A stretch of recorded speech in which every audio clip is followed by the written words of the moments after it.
Hello and welcome. You're with us here on Business Today. I'm Abha Bakaya. Here are the day's top stories. Reserve Bank of India begins testing the digital rupee for use by the aadmi. 8 banks to be involved in the first phase, testing to ensure stability and the security of the system. World markets celebrate as the US Fed Reserve Chairman says pace of rate hikes could slow from this month itself, but warns that inflation still remains high and the Fed is not letting up on its fight against price rise.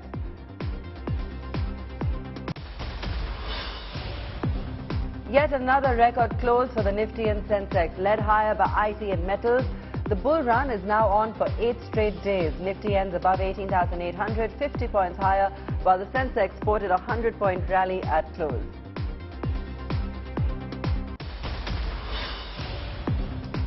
A great November for auto companies. Car sales jump on a low base effect, but two-wheeler sales lag as high prices hit rural demand.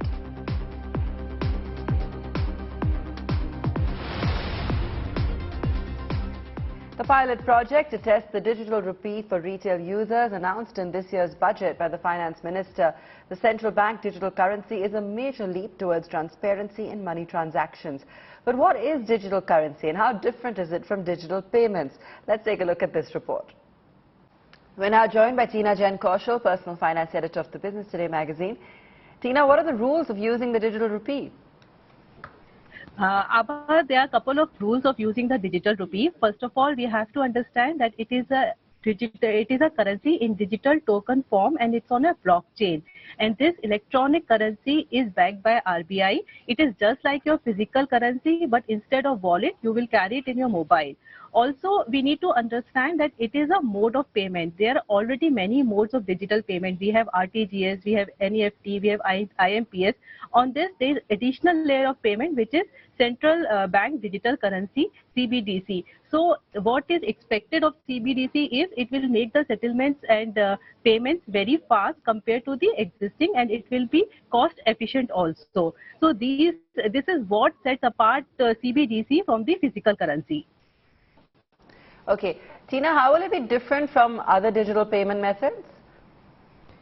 Other digital payment method, if I take the example of UPI, there the transactions are happening bank to bank. Your money is getting transferred from one bank account to another bank account. But in case of CBDC or digital rupee, we have two-tier model. Here the money is issued by the RBI. RBI is the issuer and banks are the distributor. Already 4 banks have been listed, Yes Bank, SBI and ICICI Bank and IDFC First Bank. These are the distributors in the first phase. Later on we will have 9 more banks in the 4 cities currently. The point is this will help in easy distribution of money, and your money will be deducted in one go from your bank account, and then subsequently transactions will happen bank to bank or wallet to wallet. Tina, thanks so much for joining us with that. What really does this E-rupee do? Does it promise to fundamentally alter currency as we know it? Answers to this and questions like whether or not you'll earn interest on the E-rupee in this conversation that Business Today TV managing editor Siddharth Zarabi had with 2 fintech entrepreneurs. Will my E-rupee get me any interest? मतलब कुछ पैसा तो मिलेगा ना if it's in the account. के ऐसा तो नहीं कि सरकार ने अपने cost भी कम कर दी और मेरी जेब भी काट देगी. So I think currently the way it's envisioned and the way they've talked about it is that the interest will not be given on the E-rupee aspect. And why would that be? What is the logic behind it? See, I mean, obviously there could be different rationale, but if I were to stab a guess at it, right, the way it is, like you said, right, earlier RBI was the banker to the banks or the banker to the government, right? If RBI today is also going to offer an interest rate, right, all of us would like to bank with RBI and not bank with an intermediary bank. I mean, everybody wants to bank with the big boss. The Gulf, where our fellow Indians work in significant numbers, and that is the largest personal non-corporate remittance inflow route for India. what you are telling our viewers is that imagine a future where all the money where those fellow countrymen are using and paying sort of charges on the transfer of their money to their families, to their parents, to their wives, son, that will could be done by the E-rupee, and the transaction cost for such people would be negligible or nil. India today is poised to, I think, receive about $100 billion in the current fiscal year from Indians residing overseas.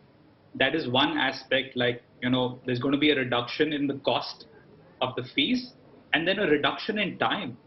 If you just reduce the time from 3 days to an instant, right, you have just increased every dollar, right, which would have come $3 billion every day coming in, right, 3 days later, you've increased the remittances by 10% in the current year. And let's not forget the domestic remittance market, it is huge. Indians domestically that are settled in Bombay, in Bangalore, sending money to, let's say, their hometowns back, in different parts of the country. I think all of these costs, right, are going to get significantly reduced, eliminated.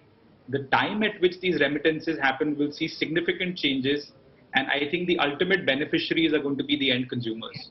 Now, the U.S. Fed Reserve last night had some good news for world markets. Addressing a gathering at the Brookings Institute, Jerome Powell, Fed chairman, clearly hinted at slowing the pace of interest rate hikes. According to him, the smaller hikes could start as early as this month, even though the fight against inflation, as he added, remains incomplete. Monetary policy affects the economy and inflation with uncertain lags, and the full effects of our rapid tightening so far are yet to be felt. Thus, it makes sense to moderate the pace of our rate increases as we approach the level of restraint that will be sufficient to bring inflation down. The time for moderating the pace of rate increases may come as soon as the December meeting.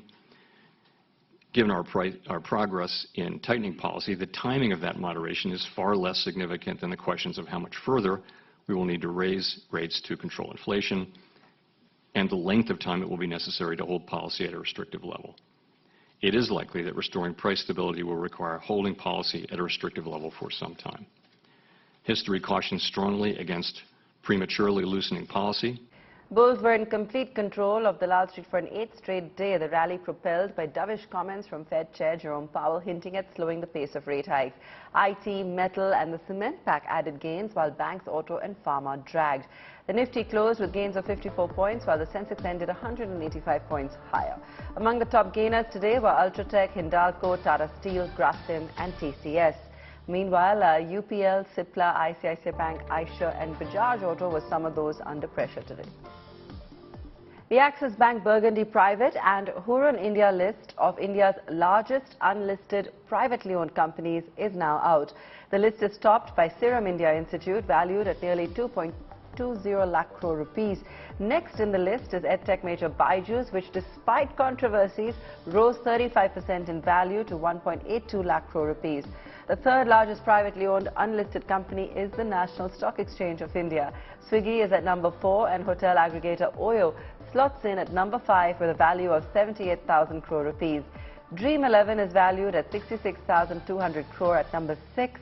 Parley Products, Razorpay, Ola and Intas Pharma complete the top 10. Easy Trip has acquired 75% stake in Nutana Aviation Capital. The travel aggregator will step into the business of chartered flights with this deal.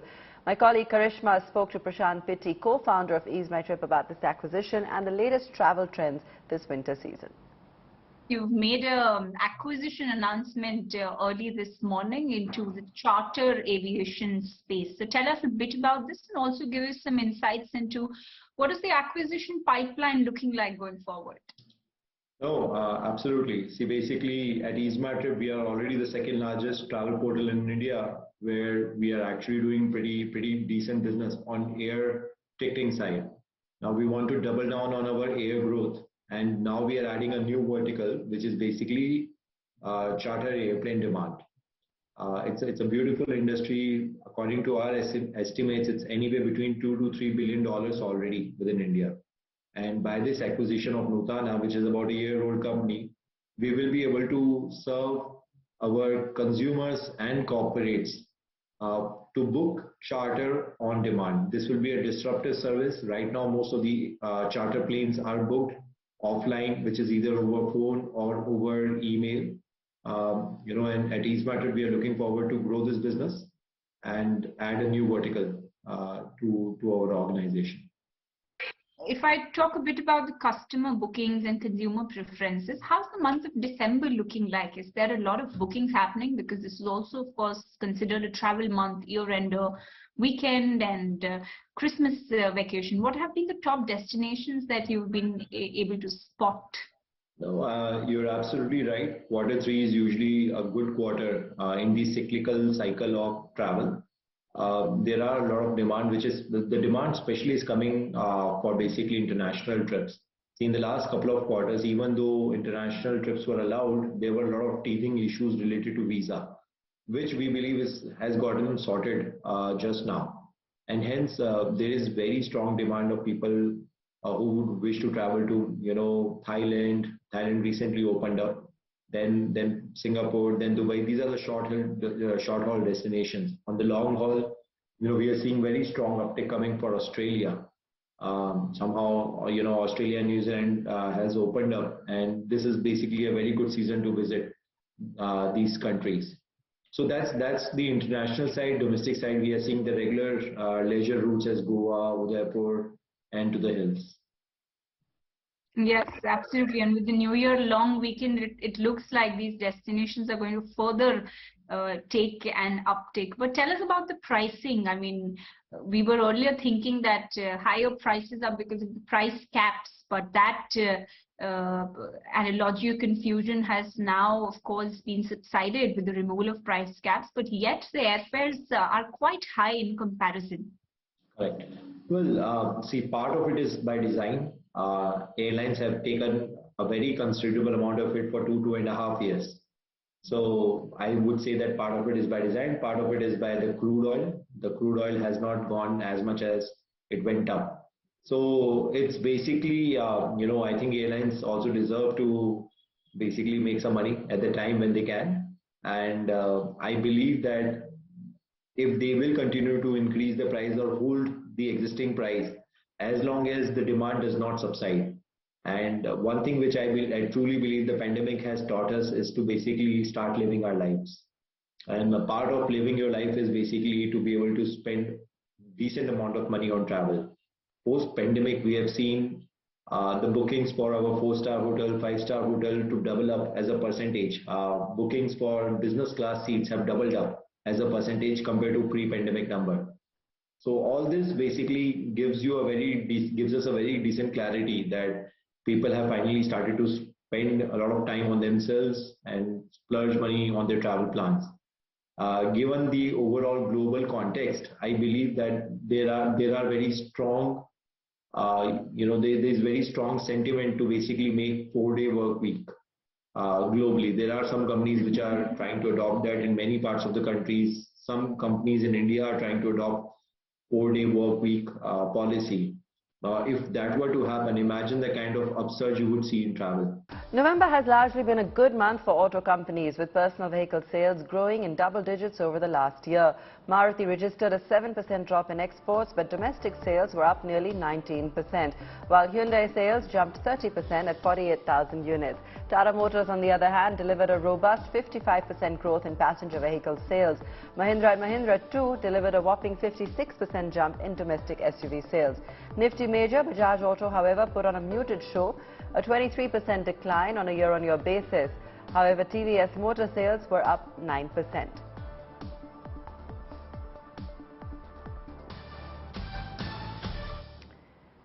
As mentioned earlier, Maruti registered a 19% jump in its November sales over last year. However, the company was still hobbled by the shortage of components. My colleague Chetan Bhutani spoke to Shashank Srivastava, Executive Director Maruti, about the sector outlook and the company's plans. Shashank, thank you so much for joining us. Thank you. Set of numbers reported by the company. Domestic passenger vehicle sales up 20%. Total wholesale numbers up 14%. So, what is an indicator about? So I think the domestic demand continues to be strong on the demand parameters, whether it is inquiries or booking, seems to be stabilized. The number for the industry for the month of November, 3,23,000 almost. When you compare with last year's 2.46, the growth of almost 32%. And it's the highest ever November wholesale, for the industry as far as passenger vehicle is concerned. The other interesting, on the wholesale front, this number indicates is the 6th straight month when the industry has crossed the 300,000 mark. During the last month of Yes. the calendar year. Yes. Any interesting trend you'd like to talk about? You spoke about the sales, of course, but any interesting trend you'd like to speak on? Yeah, so one, of course, is the change in the percentage of contribution of SUVs. It's now almost 43%. That's a further increase. While the smaller cars are around the similar numbers. Last year 36%, now 35.5%. Almost a similar level. We also saw the semiconductor situation not getting fully normal.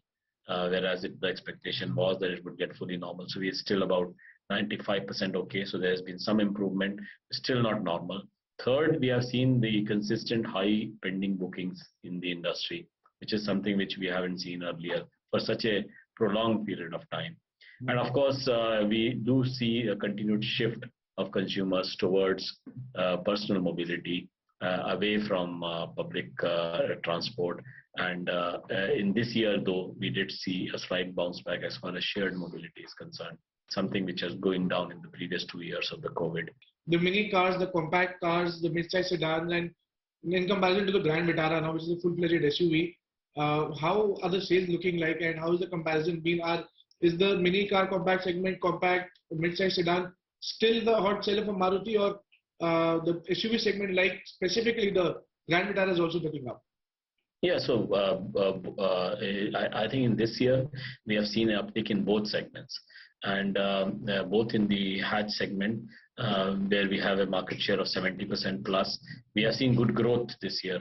But if you look at it in the perspective of a longer period, let's say 3-year period, then the volumes in the small cars have dropped, largely because of the affordability factor going down because of increased prices and not so high increase in the income levels of this category.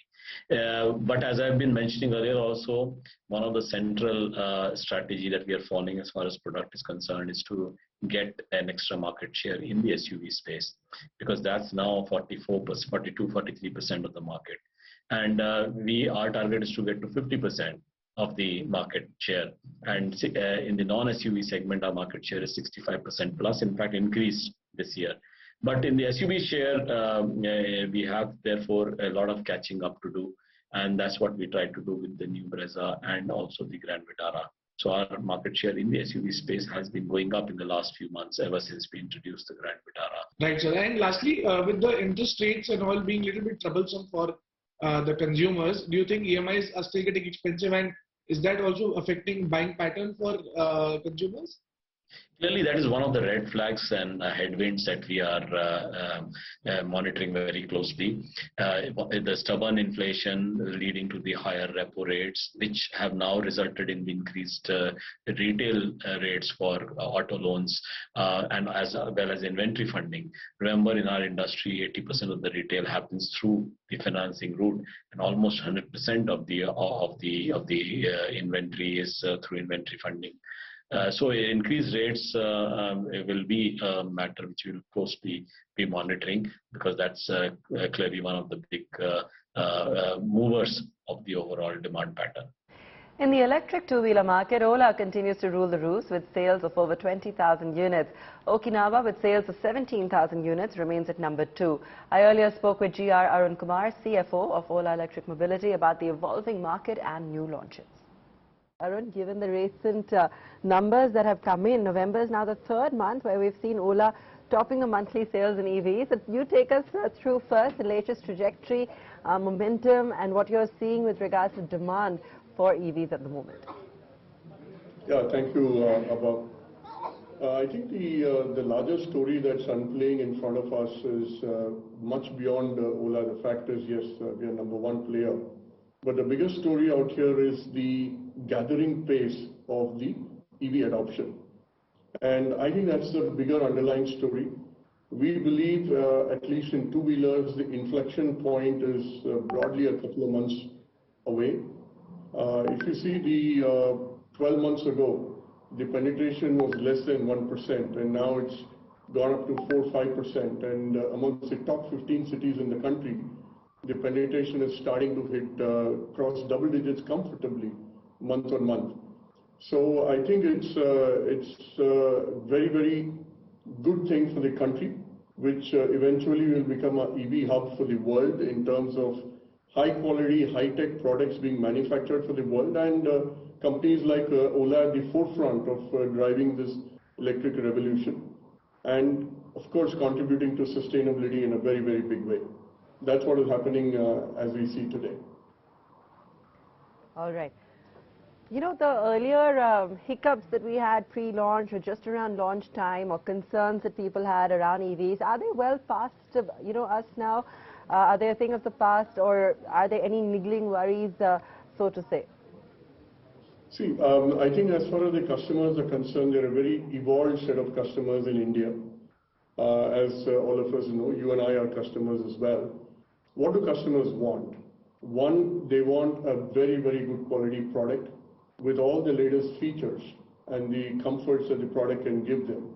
That's one. Second, they want it safe, right? And we've done a lot of work in that area. In fact, we had the opportunity to work very closely with the government to co-create all the new battery homologation standards, and glad to share that we were the first ones at Ola to get certified for the rules that were due on 1st December, and we will again continue to be the first to get certified for the next set of changes that are due by end of March.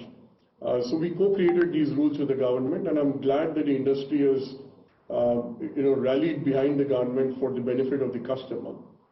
The third thing that the customer wants is absolute contemporariness in the product and the way it is delivered to them, which is where again the direct to customer model that we sell comes into play. Now, the next thing that I think all of us need to deliver is high quality customers at the high quality products at the right price points.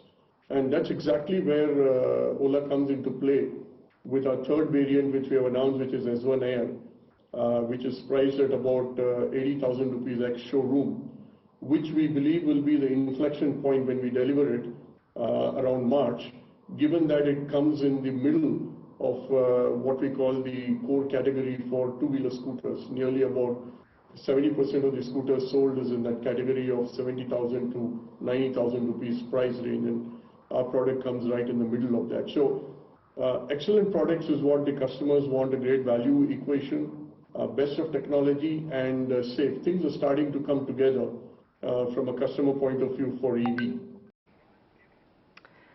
All right, that's where we leave it on the show tonight. Thanks so much for watching.